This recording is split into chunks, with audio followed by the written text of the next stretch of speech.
Honcho Man.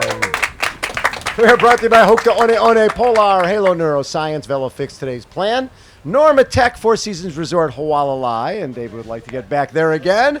Triathlete Magazine, and we are at beautiful Huggo's on the Rex. Our next guest, third place last year with a time of 8:07:11. Give it up for David McNamee. So first of all, we got to talk a little porridge, because I just figured you pour it out of a box, you heat it up a little bit, but no, it's pretty involved when you make your porridge. Oh, of course. Like, porridge isn't a simple thing. No, it's not, right? It's a complicated thing. It's like grits in the U.S. I don't even know what that is. What is grits? Grits is porridge. No, porridge is porridge. Grits is porridge. No, it has to be different. But yeah, porridge is, being Scottish, it's like... It's the thing. It's something we take serious. Yeah, it's... there's a whole process. It takes like 10 to 15 minutes. There's no microwave. No. You don't do microwave porridge. Steel cut oats? Steel cut oats. When do you put the banana in? After 2.5 minutes. 2.5 minutes you put the banana. You don't just, whatever, you put it in 3 minutes. What happens? It's just not right. Doesn't work. You're asking me, for me this is simple. This is like, baby steps. So obviously in Scotland in the winter you got a fair amount of time to kill. Yeah, you have to understand, there's a lot of darkness in Scotland, and we've got a lot of time on our hands, and porridge is a lot better than other things. Yeah. So how did finishing third here change your world? Or did it? It didn't change my world massively. The biggest difference is that I go to races this year, and everyone sort of looks at you to sort of be the person that sort of... To win. Yeah. How are you going to... It's not like, how are you going to race like I did last year. It's like, how are you going to win? And I'm like, there's other guys in the start line, and, this year they've kicked my ass a lot. Yes. Yeah, it's not been the best race season. But that's okay. This is the one that matters. Oh, sure. I love the big day. I love World Championships. And, for me, this is what the season is about. Last year, you trained a lot in Girona with Jan Frodeno, and you got third. After you get third, is it possible to keep training together, or is that hard? It becomes more difficult, but last year I learnt a lot from Jan. And ultimately Jan was a big factor in me coming third last year, and we're obviously still good friends. We still see each other around, and we do a little bit together, but things are different.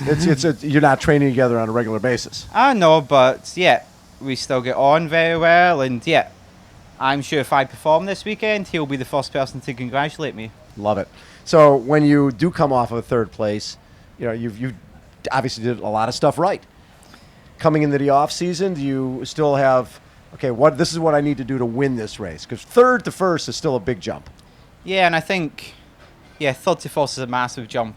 There's a big difference between being on the podium and being the champion. Right. And I very much sat down and looked at the areas that I need to improve on, and you look at my splits from last year, and the big obvious thing is the biking. And I spent a lot of my winter trying to move the biking on and not being so concerned about the swimming and the running. When I look at you had the fastest split of the day here back in when you ran 2:45:30 and you ran your way to 13th in 2015. And 16 you had a good race as well, correct? Yeah, the 13th or something. 13th, So you've been incredibly consistent here. Then you make that big leap. Do you think a lot of the big leap was training with Jan, a guy who'd won here twice already? Yeah, I think training with Jan last year, I learned a lot training-wise. What did you learn? I learned, everybody can go out and train hard and break themselves down, but ultimately you have to recover from it. And in previous years, I was the guy that, I'm Scottish, I like to be tough, so, once I start to get tired in training, I'd, add on to some more. Do the obvious thing, train some more. Right. And Jan very much taught me that, you train hard, you train bloody hard, but then it comes to a point where, you have to chill out and recover. And that was the key thing that I took home last year. Would you look at the third place finish as obviously the most important result?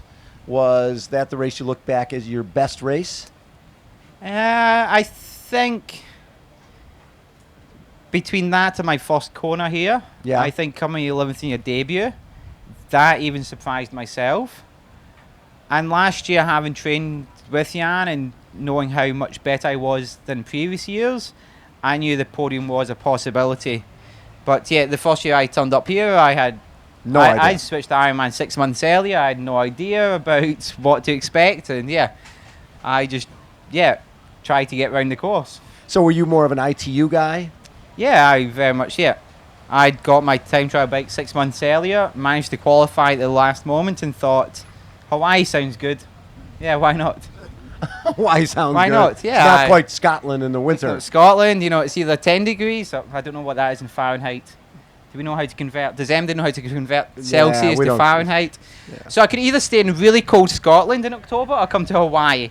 And I thought, You didn't go to school to eat your lunch. That actually was a pretty smart decision. I thought I was genius. You were Yeah. a genius. How does this race change without Jan in the field, or does it? I think we'll find out on Saturday. I think, obviously, Jan was probably coming here, Yeah. him and Patrick as the favourites. I think, ultimately Patrick's got the course record, and Jan has been incredible this year.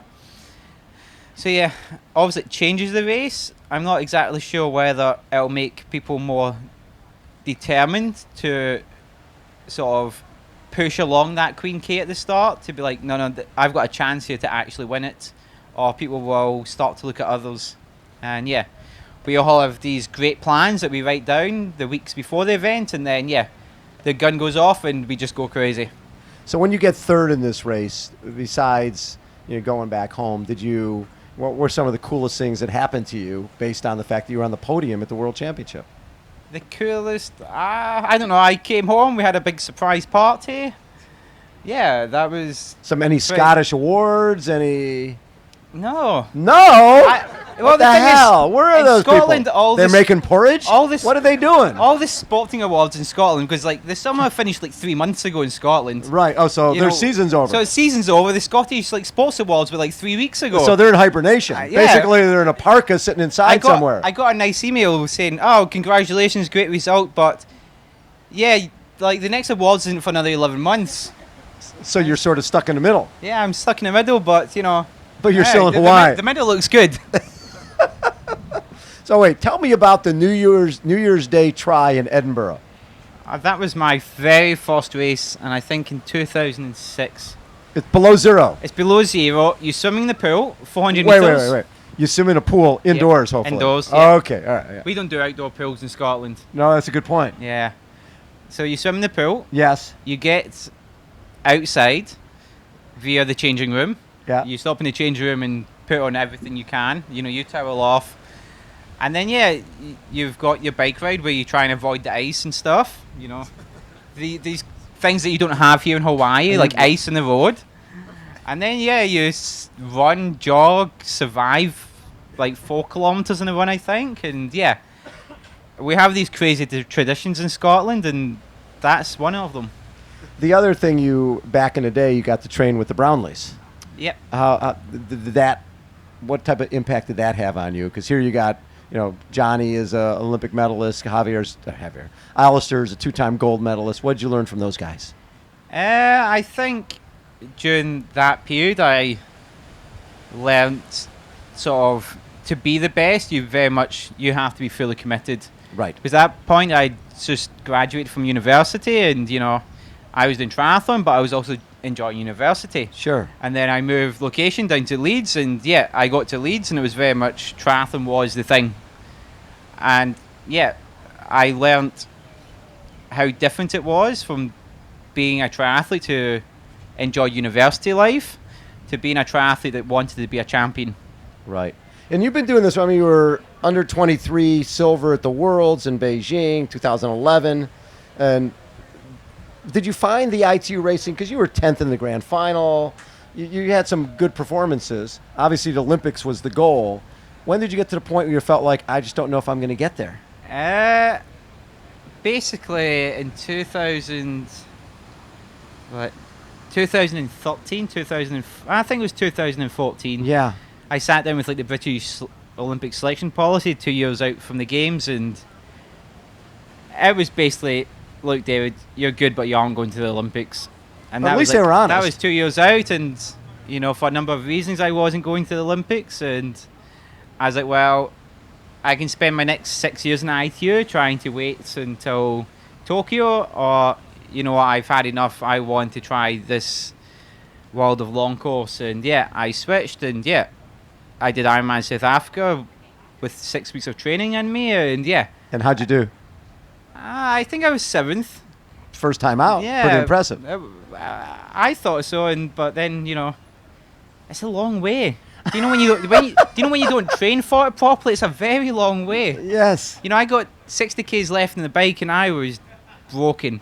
I basically just got off the bike at the aid station and just like, you see people like walking along Alley Drive on the run course here. I was basically walking along with the bike, just taking as I walked. It's fine to find someone who would take the bike from you so you wouldn't have to ride it anymore? Basically, but it's amazing. You get out there, like the volunteers are awesome, and you can't quit. This is the thing, is that just the enthusiasm is incredible when you go to these events. Yes. And I got my pathetic ass back in the bike and kept on riding. And then you got to get off the bike and run a marathon. And here you are coming from ITU distance. Yeah. And with 10K. I think in South Africa I ran the first 10K in 35 minutes. 35. Yeah, and I think the last 10Ks was like 50 something.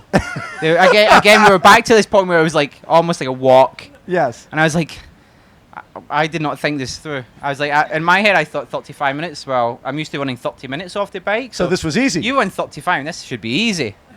It's not. What was your next one? After that, I did Ironman UK, and with a lot more training, and I managed to win that event, and So you're a fairly fast learner. Yeah, but 3 years later, I've not won it again. Yeah, keep going bad. I've had one Ironman victory, and that was there. Doesn't matter. There's only one that matters. Is here. Like Jan Frodeno, I don't think ever won an ITU race until he won the Olympic gold, right? So this race, coming here and winning here is all that matters. Oh, very much, and as I say, I love the big day, and I do other races throughout the year, but the thing that drives my training from 3 weeks after we leave here is I want to win next year in Hawaii, and that's all that I care about for 11 months of the year. And so when you're making your porridge every morning, you're thinking, Ironman, Ironman.